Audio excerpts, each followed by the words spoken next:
పత్తి చేను చూడు, వరదలు వచ్చేసి పత్తి చేను కూడా ఇట్లా ఉన్నాయి. మరి ఇవన్నీ రైతు కష్టాలు. ఏడ చూసినా కానీ ఇట్లే మొత్తం అంతా పత్తి చేను కానీ ఏది కానీ వర్షాలు కానీ ఇట్లా అయిపోయినాయి. ఈ రైతు దేశానికి వెన్నుముక. కానీ నాకు తెలిసి రైతు గోసలు ఈ భారతదేశంలో ఎవరికి ఉండవు.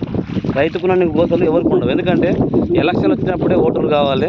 భారతదేశం స్వాతంత్రం వచ్చి కానీ రైతుకి ఎందుకు స్వాతంత్రం రాలేదు నాకు అర్థం కాదు. ఎందుకు రాలేదు? పేరుకు మాత్రమే వెన్నుముక్క అని చెప్తున్నారు కానీ ఎందుకు ఇవన్నీ? ఇగో ఈ విధానంగా ఉంటే ఏ రైతు కన్నా కష్టాలు ఉండవా? ఇంకా ఏంటిది ఈ తిప్పలు? ఖాళీ జూబ్లీ ఎలక్షన్లో మాత్రమే అక్కడ పోతారు కానీ మరి ఈ రైతు ఎలక్షన్లు ఎప్పుడు జరగాలి? అందుకే ఓటర్లరా మీరు ఒక్కటి గుర్తుపెట్టుకోండి. మీరు ఎలక్షన్ వచ్చినప్పుడు ఒకటే రోజు మాత్రం మీకు స్వాతంత్రం ఉంది.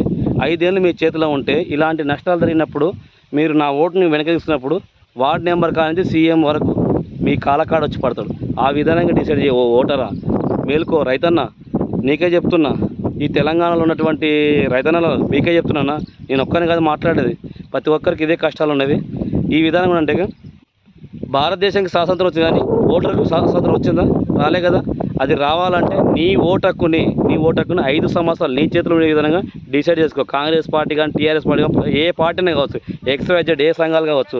ఎలక్షన్ రోజు మాత్రమే మీకు ఇవన్నీ మొబిలైజ్ చేస్తారు, అన్నీ చేస్తారు. కానీ ఒక్కనివే అని చెప్పి అనుకుంటున్నావు కదా, నువ్వు ఒక్కని మారు. నేను మారినా. నేను వచ్చేసి ఇప్పుడు ఈసారి ఎలక్షన్లో వచ్చేసి నేను క్లియర్గా నోటకే నేను ఓటేస్తాను. నేను నోటకి ఓటేస్తాను. ఏ కాంగ్రెస్ పార్టీకి వేయను, టీఆర్ఎస్ పార్టీకి వేయను, బీజేపీ పార్టీకి వేయను, ఏదేయను. ఎందుకంటే నాకు నా ఓటుకు 5 సంవత్సరాలు నా చేతిలో ఉంటే ఆ ఎమ్మెల్యే అయినా సరే కానీ ఎవరైనా సరే కానీ నాకు హాస్పిటల్ సక్క లేకున్నా కానీ ఏది సక్క లేకుండా నా ఓటుకు నేను వెనక తీసుకుంటే ఆయన పదవి దిగుతుంది. నేను మారినా. ఓటరా నువ్వు మారుతావా? నువ్వు రెడీగా ఉన్నావా? ఇప్పుడు వచ్చే ఎలక్షన్లో మొత్తం వచ్చేసి జూబ్లీ ఎలక్షన్లు సరే కానీ ఏదైనా కానీ నువ్వు నీ ఓటకుతోండి న్యూట్రల్గా వచ్చేసి ఓటుని నోటకి వేయండి. ప్రతి ఒక్కటి ఇప్పుడు జూబ్లీ ఎలక్షన్లో 300 కోట్లు అని చెప్పి సర్వేలు చెప్తున్నాయి. ఆ 300 కోట్లు వచ్చేసి ఈ రైతన్నలకు నష్టపరిహారం కట్టిస్తుంటే సంతోషపడపోదునా? చెప్పండి, మీరే పడదురు కదా. మరి ఏంటిది?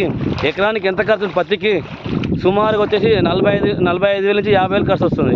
ఇదే విధానంగా ఒక ఎకరానికి ఎంత వస్తుందంటే రైతన్నలకు ఏం బాధ? ఇది ఏముంది? ఈ విధానంగా ఎవరైనా ఆలోచిస్తురా? ఓటర్ల మీరు మేలుకోండి. ఈసారి వచ్చేసి ప్రతి ఒక్క ఎలక్షన్ అయినా కానీ నోటుకు మీరు అమ్ముడు పోకండి. బిర్యానీకి మీరు అమ్ముడు పోకండి. మీరు తక్షణమే మేలుకొని మీరు బాగుపడే విధానంగా ఉందంటే నీ ఓటకుని 5 సంవత్సరాలు నీ చేతిలో ఉండే విధానంగా ఏర్పాటు చేయండి. అప్పుడే వస్తుంది.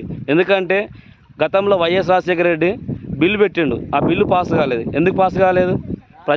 ప్రజలతోటి పరిపాలించినటువంటి వీలే కదా. అందుగురించే గల్లీ నుంచి ఢిల్లీ వరకు ఎన్నో అవినీతి జరుగుతుంది. ఓ ఓటరా మేలుకో. నేను మారిన. ఈసారి వచ్చేసి నేను ఎవరికి ఓటు వేయను. నేను నోటకు మాత్రమే ఓటేసి ప్రభుత్వాన్ని నేను క్లియర్ చేయాలనుకుంటున్నా. కంటికి ఎన్నో అవినీతి కనబడుతున్నాయి. నాకు ఎక్కడెక్కడో అవినీతి కనబడుతున్నాయి.